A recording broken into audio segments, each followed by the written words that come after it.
going on, boss? Why is Igor sitting at your desk? Hush. Don't disturb Igor. He's involved in detailed and scientific market research.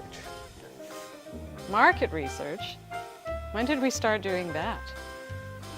When our latest rating numbers came in, I think the only people watching us are zombies. And I have to pay the zombies to watch us. We have to get some way to appeal to our youth audience. Don't forget that lovely couple in Philadelphia. I understand that he's a famous artist and she's a sassy book editor. Yeah, if only they were typical. Anyway, what kind of market research is Igor doing? Only the latest and most scientifically accurate method ever devised by the human brain. You mean the cheapest, don't you? You're not just doing random telephone surveys, are you? You know how people hate being interrupted during their dinner to answer a telephone survey. No. We're doing scientific random telephone surveys. I had Igor comb through that phone book we used to prop up the corner of the snack machine over there to identify everyone who may watch television. How did you figure that out, Igor? Well, I just went through the phone book and wrote down the numbers of everyone who had a T or a V in their name. See? Science. Okay, Igor, get back to calling those numbers.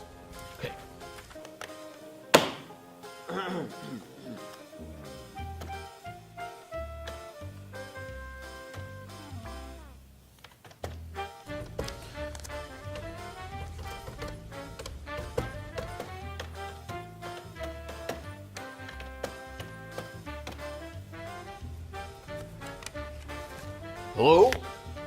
Oh, yes. Today I'm doing a survey today about an important issue that's important to the whole country because it's so important. Would you be able to talk to me about this important issue of great importance? Important issue? It makes the survey sound important. No, I can't tell you what the important issue is because we don't trust you to judge that for yourself. It's just really, really important. That way we don't bias the sample. Trust me, it's science. You'll do the survey? You're kidding. I mean, okay, thank you for taking part in this important time to do a personal family survey. Let's get started. Why the urgency to do market research now, boss? It's this week's movie, EEGAH. I want to know that this thing will be successful before I put it on the air. Why don't you just see what Frank Dell'Estrito has to say about it on Frank's Fiendish Film Facts?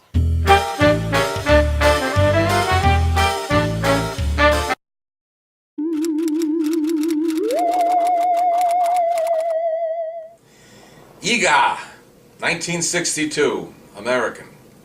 Somehow, a remnant of Neanderthal man has survived in Southern California, and in this movie he's the last of his race, poor EEGAH. He's a young giant man played by Richard Kyle. Richard Kyle, you probably know from Jaws, or if you've seen Twilight Zones, he pops up twice in there, and in Thriller, and he's actually, if you see the Thriller and Twilight Zone episodes, you're seeing a younger man than the young man in this movie because they predate those.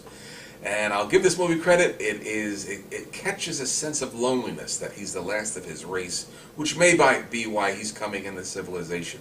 There's a brief scene in his cave home out in the desert, and there are the mummified bodies of his family, and he's the last of his race. He comes in the town, and there begins the plot. The movie was directed, produced, scripted, and acted in by Arch Hall Sr., 54 years old at the time. He acted in movies in the 1940s under his own name, and later he took false stage names William Waters, and he would produce in the name of Nicholas Merriweather. This is his only directing credit. It's low budget. It's basically a teen movie, including the Neanderthal man is supposed to be a teen. It stars Arch Hall Sr.'s son, Arch Hall Jr., who often appears in his father's films, and of course Richard Kyle. Frank Delastria was author of A Quaint and Curious Volume of Forgotten Lore, The Mythology and History of Classic Horror Films, Vampire Over London, Bela Lugosi in Britain, and I Saw What I Saw When I Saw It, growing up in the 1950s and 1960s with television reruns and old movies. Sounds interesting. But wait until we hear the results Igor gets. Okay, next question. How many times do you watch television in a week? 5 to 10 times, 10 to 20 times, or more than 100 times? You don't have a TV? You just play board games? I don't have a category for that. I'll just write in, you just play board games. Just keep going. Oh, okay. It's all Okay. part of the sentence. Oh, okay. Next question. How many times do you watch yourself just play board games? Why is it that you just play board games? Why is that your favorite TV show? What would make you stop watching yourself just play board games? Never mind, just go to the next section. Oh, okay. Sorry about that. On with the survey. Okay. Which of the following statements best describes how you feel about chiller thriller theater? A. I never have or not yet will never not watch chiller thriller theater. Yes or no? I can only put in a yes or a no. We'll make something up. I've got a quota to fill. Boss, you're not going to get any useful information from this. That just shows you how little you understand science. Just listen. And how many children in your household are named EEGAH? 5? That clinches it. We're showing EEGAH. Roll the film. I can't believe this. All that scientific market research and our numbers are lower than ever before. How will we market to our youth audience?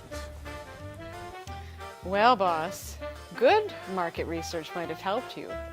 What you did was nothing more than insurance for a decision you had already made. You know, boss, I think I have an idea. Last night in my hovel, I was reading some of those great youth adventures that I used to read when I was a kid. You know, like the Hardy Boys and the Three Investigators. Oh, Igor, I used to love those. Except I read Trixie Belden and Nancy Drew. There was no mystery that those girls couldn't solve. Ah, yes. I used to love those futuristic Tom Swift adventures. You know, like Tom Swift and the electric can opener. They were a great way to spend an afternoon. But what does that have to do with getting a youth audience? Well, I've read so many of those books. I was wondering if I could write my own youth adventure to appeal to that youth audience. Oh, Igor, what a good idea. That's a great way to make reading even more fun. And profitable. We could use that to appeal to those finicky kids. Let's see what you've done so far. And remember, since you've written this on company time, I get a cut of the profits. Okay, boss. I have it here somewhere. Oh, here you go, boss. I think it's pretty good. Okay, let's see what you've got. The futuristic investigative mystery adventures of Trixie Swift and The Nancy Boys? Oh, Igor, that title has got to change. Yes, well, let's see what else we have here. Trixie Swift sat at her secret clubhouse hidden in the scrapyard behind the crabapple farm where her detective father Fenton tinkered with his latest atomic invention. Yeesh. Go on, it gets better. Just then, her friends Pete and Bob flew in on their flying submarine. Hurry, Trixie, they emoted. Miss Gruen has a date with Alfred Hitchcock. Oh, Igor, did you just throw together ideas from all those books? Well, maybe just to get started. But then he had another idea. It's about a caveman that stays alive through the years by drinking sulfur water. And a bunch of teenagers find him, and he falls in love with a teenage girl. Original, Igor. You don't even watch our movies, do you? Well, do you have any more original teenage adventure ideas? Well, I was thinking of writing a story about a brave teenage girl in a weird future world who uses her bow and arrow to shoot the sandwiches out of the hands of their evil leaders. I call it the peckish pastime. Original, Igor. That's it. I've had enough. No more youth fiction, no more phony science for NimCorp. I found something a lot better. Igor, bring out your market research device. Okay, boss.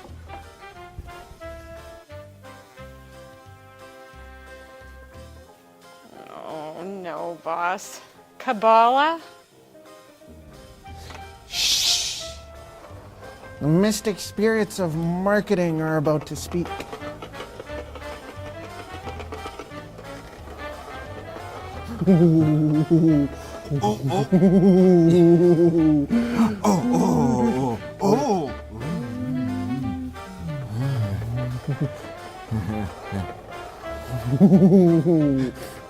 That's